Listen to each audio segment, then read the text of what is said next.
Le président américain Donald Trump estime que les États-Unis n'auraient pas dû s'impliquer en Ukraine et qu'ils auraient simplement dû observer la Russie prendre le contrôle du pays. Donald Trump a fait cette déclaration avant le dîner de Pâques à la Maison-Blanche, mais derrière ces mots se cache plus qu'un simple ressentiment. Donald Trump, qui assurait avoir déjà remporté à plusieurs reprises la guerre contre l'Iran, a menacé de stopper toutes les livraisons d'armes à l'Ukraine si l'Europe ne l'aidait pas maintenant à débloquer le détroit d'Ormuz. Le chef de la Maison-Blanche menace de suspendre le programme d'achat prioritaire pour l'Ukraine, dans le cadre duquel les pays européens achètent des armes aux États-Unis pour les transférer à l'Ukraine.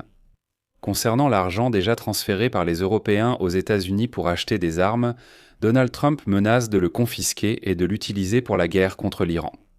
Au même moment, l'ambassadeur des États-Unis auprès de l'OTAN, Matthew Whitaker, a déclaré que le président américain surestime effectivement la participation de Washington à l'OTAN et, selon lui, cette réévaluation pourrait influencer le soutien de l'Amérique à l'égard de l'Ukraine. Je suis Alexei Pichi, discutons de ce sujet. Avant de commencer, merci de vous abonner à la chaîne. Mettez un like, écrivez n'importe quel commentaire et abonnez-vous absolument à ma chaîne Telegram Pichi News, le lien se trouve dans la description de cette vidéo.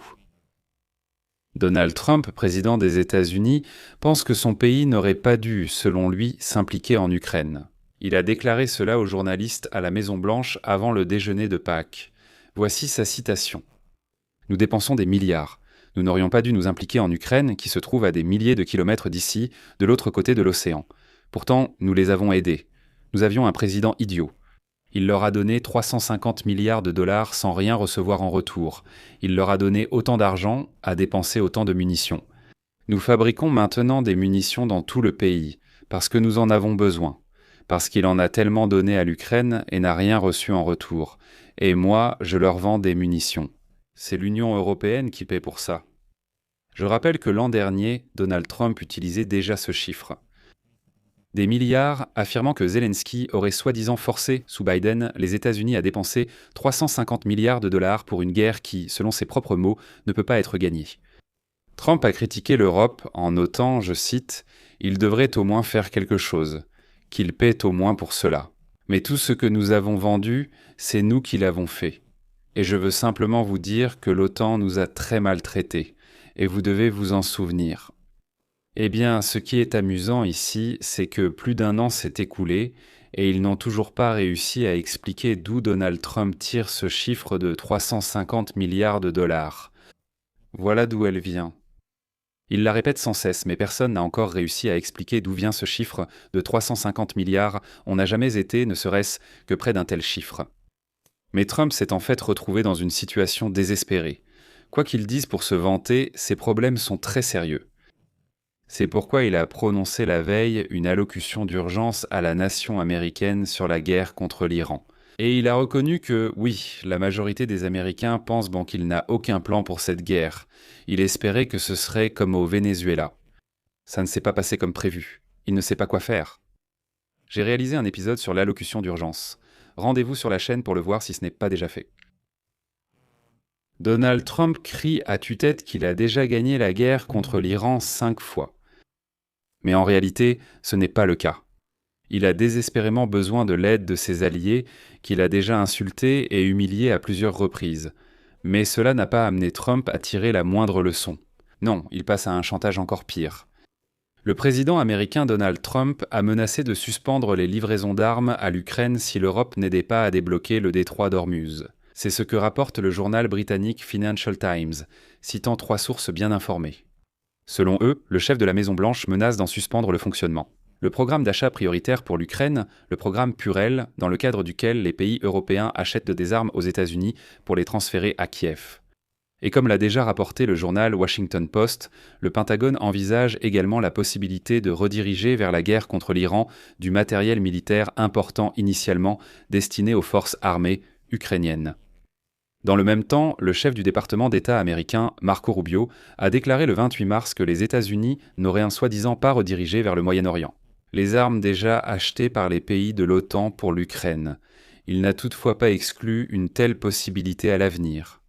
Mais je noterai qu'il y a également eu une discussion une demande adressée au Congrès par le Pentagone, afin que les 750 millions de dollars que les Européens ont donnés pour l'achat d'armes à l'Ukraine soient retirés et envoyés pour acheter des armes pour la guerre de Trump contre l'Iran. L'ambassadeur des États-Unis auprès de l'OTAN, Matthew Whitaker, a déclaré aujourd'hui que le président américain réévalue effectivement la participation de Washington à l'OTAN et, selon lui, cette réévaluation pourrait influencer le soutien de l'Amérique à l'égard de l'Ukraine. C'est ce qu'a déclaré Whitaker après que les alliés de l'OTAN, dont la plupart se trouvent en Europe, ont rejeté la demande de Trump de soutenir l'opération militaire dans le détroit d'Ormuz. Encore une fois, peut-on vraiment parler de demande ? Et Trump, lui, se comporte comme si tout le monde lui devait quelque chose. Il dit « Vous me devez, vous êtes obligé de m'aider ». Citation de Whitaker. Je pense qu'il est maintenant tout à fait évident que le président Trump évalue et réévalue tout, que ce soit notre participation à l'OTAN ou notre soutien aux efforts européens en Ukraine. Un peu plus tard, Whitaker a répété les commentaires d'autres responsables américains qui décrivent l'OTAN comme une rue à sens unique, ne profitant qu'à l'Europe. Citation. Cela doit être une rue à double sens.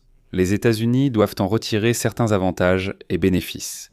Sinon, nous ne sommes que des pigeons qui garantissent la sécurité de l'Europe sans aucune réciprocité.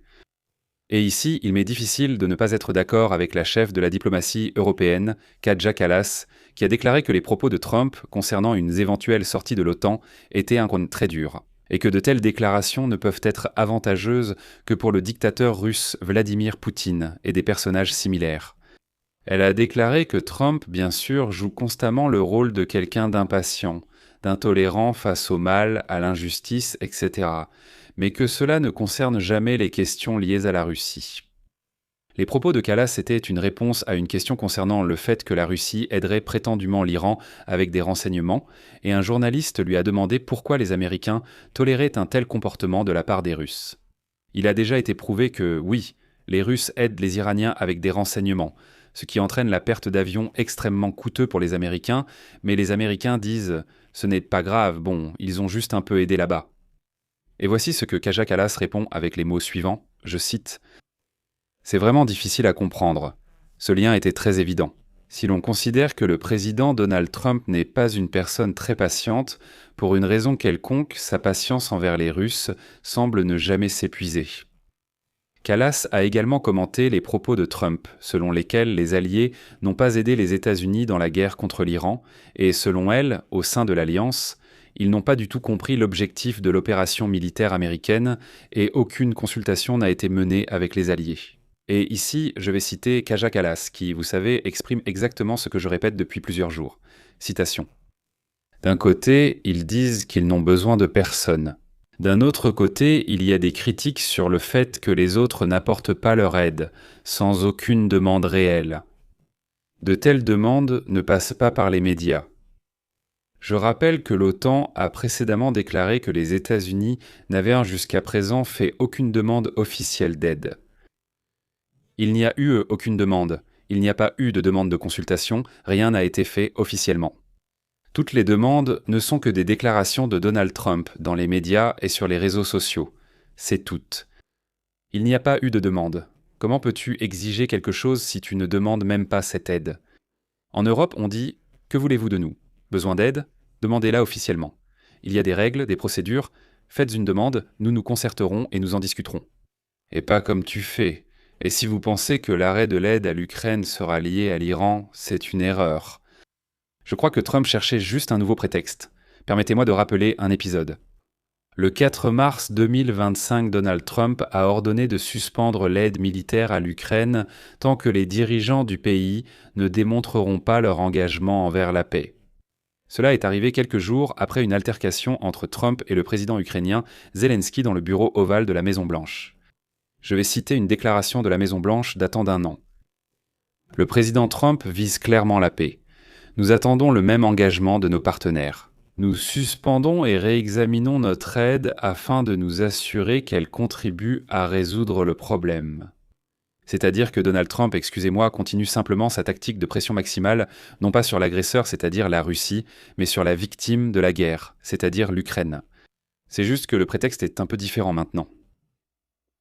Je vais m'arrêter là. Donnez votre avis et vos conclusions dans les commentaires sous cette vidéo. abonnez-vous à la chaîne, activez la cloche et n'oubliez pas de mettre un like. Si vous souhaitez soutenir le travail de cette chaîne YouTube, je vous en serai reconnaissant.